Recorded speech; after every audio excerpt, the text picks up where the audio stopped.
So okay buddies, I hope आप सब एकदम अच्छे होंगे। आज हम आपके लिए लेके आए हैं सोलो लेवलिंग सीजन 3 का एपिसोड 4 को।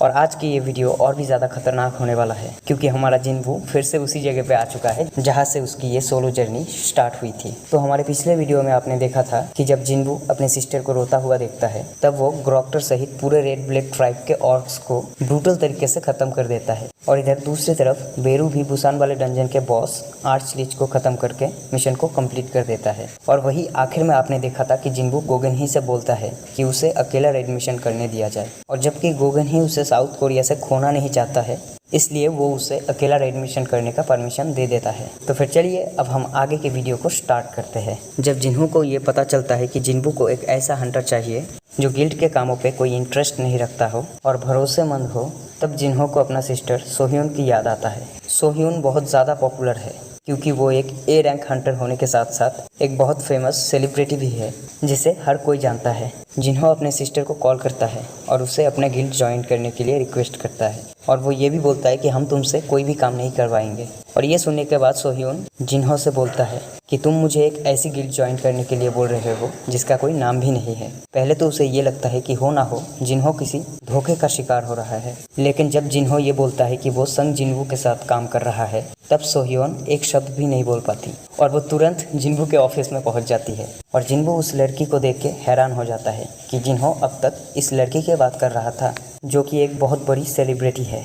और तब जिन्हों जिन्वू से बोलता है कि ये उसकी कज़न सिस्टर है। और इधर सोह्यून भी जिन्वू को देख के काफ़ी हैरान था, और वो हैरान होते हुए ये बोलता है कि उसे तो अपने आंखों पे विश्वास ही नहीं हो रहा कि वो संग जिन्वू को अपने सामने देख रहा है। इस पर जिन्हों अजीब सा फेस बनाते हुए कहता है कि तुम्हें झटका क्यों लग रहा है, तुम तो खुद एक सेलिब्रिटी हो। इस पर वो बोलता है कि वो इसलिए हैरान हो रहा है कि ये वही आदमी है जिसने ली मिन संग की प्रेस कॉन्फ्रेंस को ख़राब कर दिया था। और कुछ देर की बातचीत के बाद सोह्यून जिन्वू के गिल्ड पे ज्वाइन करने के लिए मान जाती है और जिन्वू भी इस बात के लिए हाँ बोल देता है।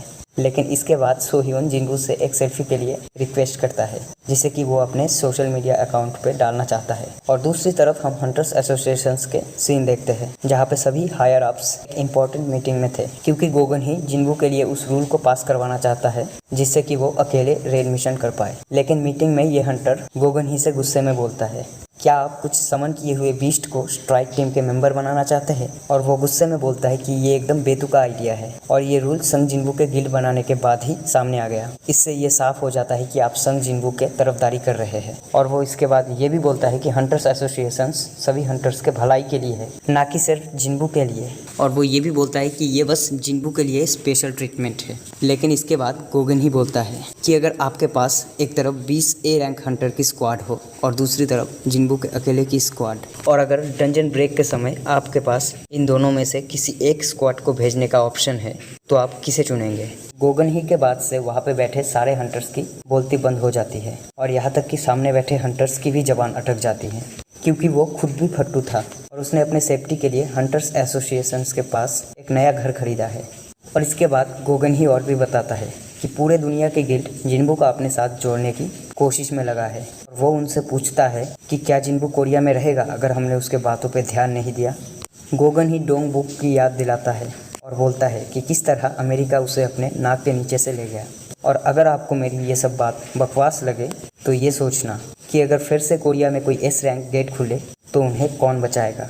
और ये सब सुनने के बाद सब लोग उसके बाद से एग्री कर देता है। जिन्वू को उसके सोल्जर्स के साथ अकेला रेड मिशन करने का परमिशन मिल जाता है। और इसके बाद चाहेन जिन्वू के साथ सोह्यून की सेल्फी को देखता है और वो गुस्से में पागल हो जाता है। और वो गुस्से में ये बोलती है कि उसकी जगह सोह्यून जिन्वू के गिल्ड के 3rd मेंबर बन चुकी है। और वो ये भी सोचता है कि जिन्वू उसे डेट कर रहा है। और अब दूसरी तरफ हम एक ए रैंक की गेट देखते हैं जहाँ जिन्वू और जिन्हों रेड के लिए पहुँच चुके थे।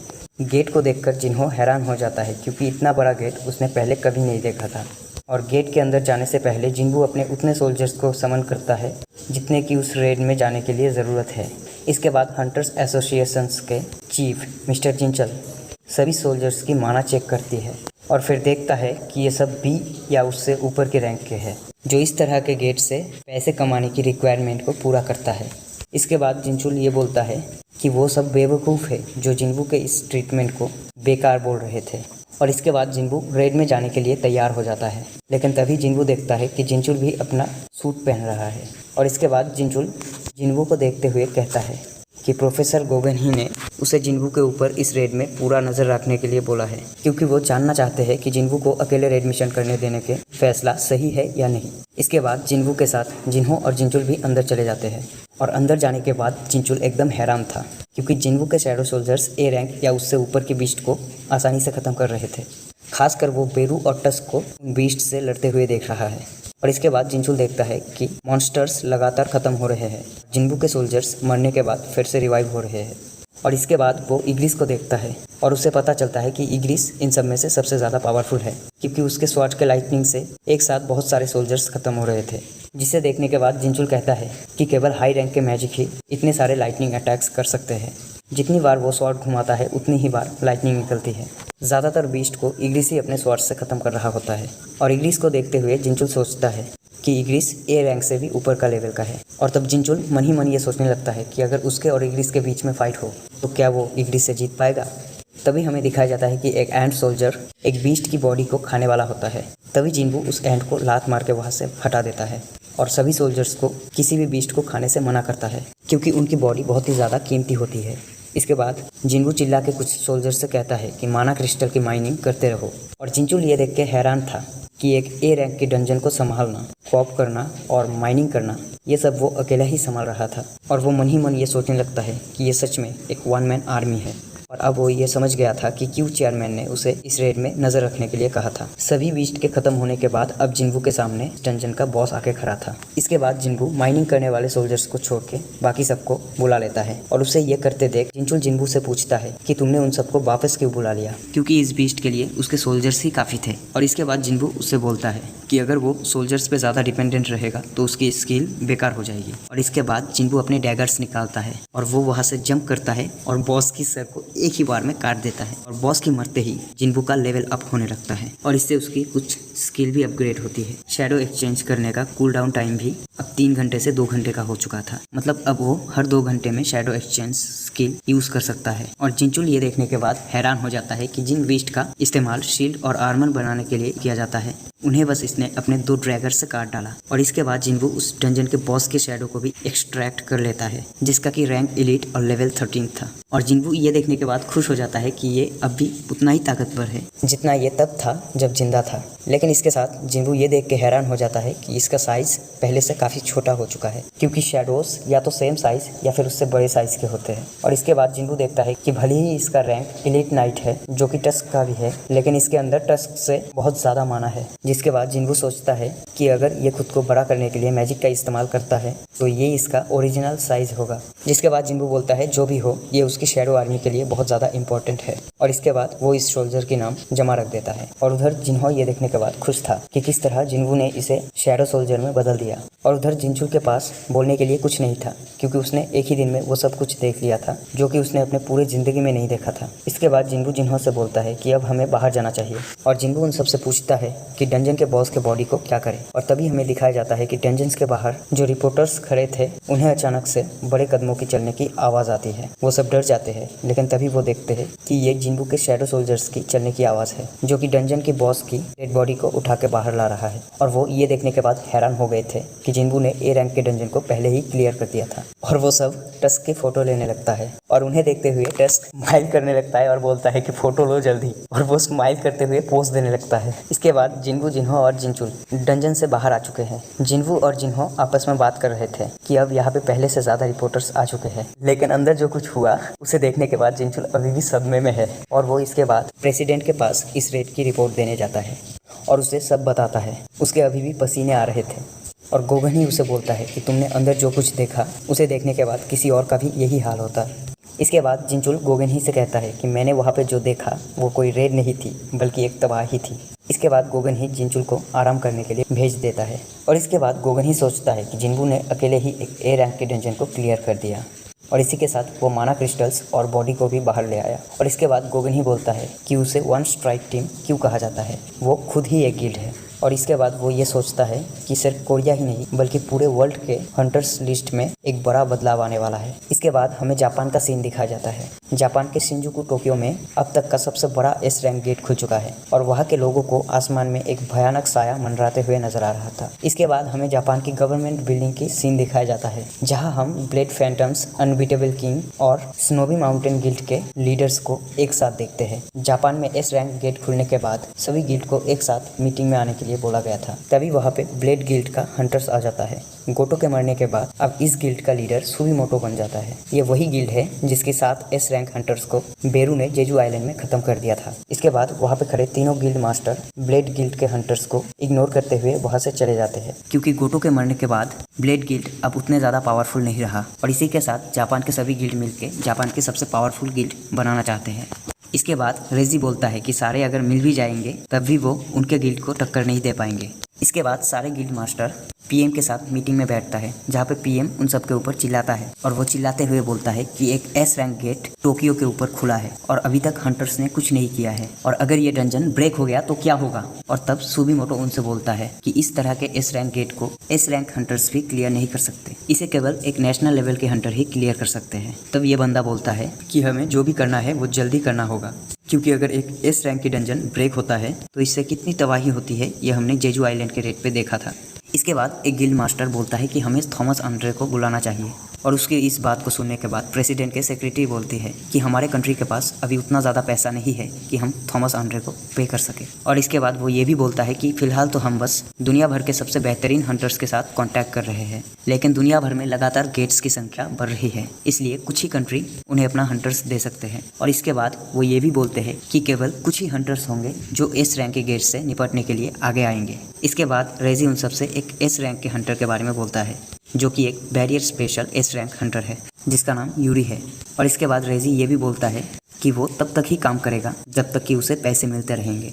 और इसके बाद रेजी बोलता है कि हम यूरी का इस्तेमाल कर सकते हैं। और दूसरी तरफ हम जिन्बू को देखते हैं जो अपने ऑफिस में जा रहा होता है और वो जाते जाते ये सोच रहा होता है कि उसकी लेवल की बढ़ने से उसकी जॉब स्पेसिफिक स्किल अपग्रेड हो रहा है और अब उसे ये देखना है कि नेक्स्ट लेवल पे पहुंचने पे क्या होता है।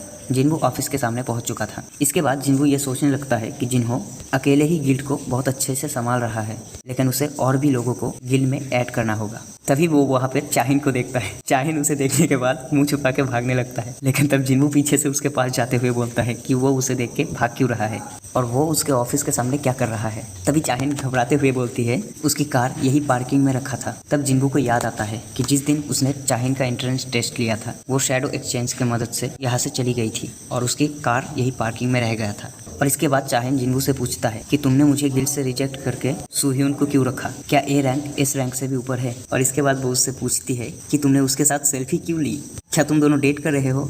इससे पहले कि जिन्बू उसे कुछ कह पाए, इससे पहले चाहिन जिन्बू से फिर से कहता है कि मिन ब्यूंग ने उसे जिन्बू को उसके पावर के बारे में कुछ मैसेज देने के लिए बोला था। जिसके बाद जिन्बू शॉक हो जाता है और उसे अकेले में अंदर चल के बात करने के लिए बोलता है। इसके बाद वो दोनों ऑफिस के अंदर आ जाता है और जिन्हो कुछ काम के लिए बाहर गया था, इसलिए वहाँ पे उन दोनों के अलावा और कोई नहीं था। और इसके बाद चाहिन जिन्बू से बोलता है कि जब मिन ब्यूंग की शैडो ने उसे हील किया था तब उसकी शैडो ने उससे बात किया था और उसने ये कहा था कि जिन्बू से कहो अपने पावर से संभाल के रहे। उसके मरने के बाद वहाँ पे क्या कुछ हुआ था वही सब वो उसे बताना चाहता था। और वो उसे बोलता है कि मरने के बाद उसे किसी ने अंधेरे से जगाया था। भले ही वो पहले जैसा नहीं था, लेकिन अब भी वो अपने होश में था और उसकी आइडेंटिटी अब भी वही थी।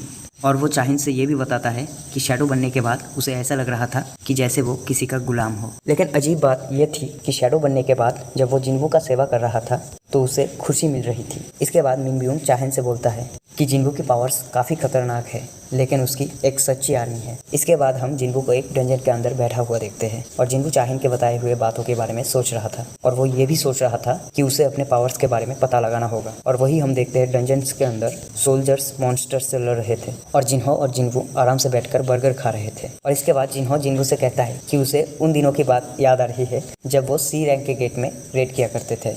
और इसके बाद जिन्बू गुस्सा होते हुए कहता है कि मुंह में खाना ठूस के बात मत किया करो। इसके बाद जिन्हो जिन्बू से कहता है कि आपके सोल्जर्स खुद ही ये काम कर सकते हैं, तो क्यों ना हम इन्हें ही ये काम करने दें। लेकिन जिन्बू उससे बोलता है कि वो ऐसा नहीं कर सकते, क्योंकि वो जितना ज़्यादा दूर रहेगा उसे उतना ही कम एक्सपीरियंस पॉइंट मिलेंगे। और इसके अलावा वो ये भी बोलता है कि अगर वो इन सोल्जर्स के ऊपर नज़र नहीं रखेगा तो पता नहीं ये सब क्या कर डालेंगे।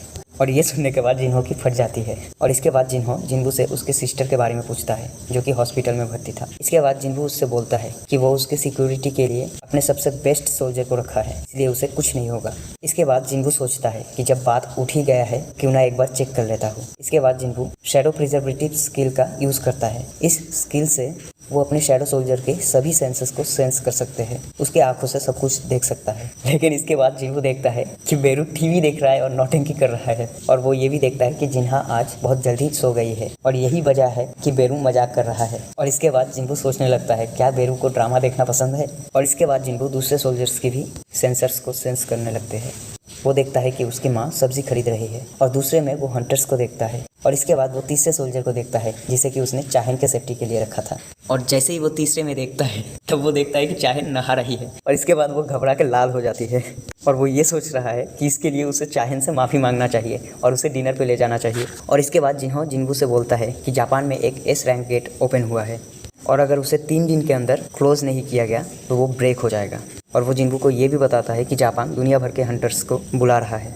तब जिन्हो जिन्बू से पूछता है कि क्या उसके पास भी कोई कॉल आया था। तब जिन्बू बोलता है कि हाँ, मेरे पास भी एक कॉल आया था, लेकिन मुझे लगा कि अब तक तो वो गेट क्लोज हो चुका है। लेकिन इसके बाद वो ये बताता है कि अभी उसे इससे भी बड़ा एक काम को अंजाम देना है। जिन्बू डबल डंजन के बारे में सोच रहा था कि उसे बहुत जल्द अपने पावर्स के बारे में पता चल जाएगा, क्योंकि डबल डंजन को खोलने में बस अब एक ही दिन बचा है। इसके बाद जिन्बू जिन्हो के साथ वहाँ से आगे बढ़ जाता है। दूसरी तरफ हम यूरी को देखते हैं जिसके साथ मिलकर रेजी इस मिशन को कंप्लीट करना चाहता था। टोक्यो में मिशन के लिए उसके पास रेजी की टीम आता है। यूरी उसे इस दुनिया का सबसे अच्छा सपोर्टिव एस रैंक हंटर बोलता है। यहाँ पे रेजी उसे बताता है कि इस मिशन के लिए जापान ने 6 एस रैंक हंटर को बुलाया है, जो कि हर एक गिल्ड के एस रैंक हंटर बाहर के उन ए रैंक गेट को संभालेंगे जो कि इस गेट के साथ खुल रहे हैं। लेकिन इसके बाद यूरी उन सबके प्लान के मजाक उड़ाने लगता है कि ऐसा करके वो पूरे जापान को नहीं बचा पाएंगे। इससे अच्छा है कि वो हर दिन के उसे 10 मिलियन दे, और इससे तुम जब तक चाहोगे मैं सभी ए रैंक गेट को जाम करके रखूंगा। और वो ये भी बोलता है कि उसे पूरे साल के 3.6 बिलियन चाहिए। हंटर्स को कुछ समझ में नहीं आ रहा था क्योंकि ये बहुत ज़्यादा पैसे थे। तब यूरी उन सब की मजाक उड़ाते हुए कहता है कि तुम सब इस देश को छोड़ के चले जाओ। वो उन सबको बहुत बुरी तरह से बेइज्जत करते हैं, और वो ये भी बोलता है कि उन सबको इसकी जूते चाटने चाहिए। और वो उन सबसे ये भी बोलता है कि तुम्हारे पीछे खड़े हजारों हारे हुए हंटर्स के बजाय मुझे हायर करना तुम्हारे लिए ज़्यादा फायदेमंद होगा। तभी उसके बात सुनने के बाद जापान के इन 2 हंटर को उसके ऊपर गुस्सा आ जाता है और वो उसके तरफ आगे बढ़ने लगते हैं। लेकिन तभी यूरी उन सबको बैरियर के अंदर जाम कर देता है, और वो सब हैरान थे क्योंकि वो एस रैंक हंटर होते हुए भी हिल भी नहीं पा रहे थे। और इसके बाद वो उन सबको ऑफर करता है कि वो उस एस रैंक गेट को भी जैम कर देगा, जिससे कि उसके लोगों की जान भी बच जाएगी। इसके बाद यूरी उसकी एबिलिटी देख के हैरान था, लेकिन वो ये भी बोलता है कि गवर्नमेंट उसे उसकी बताई गई प्राइस में हायर नहीं करेगा। और रेजी को अभी भी समझ में नहीं आ रहा था कि क्या उसे यूरी पे भरोसा करना चाहिए।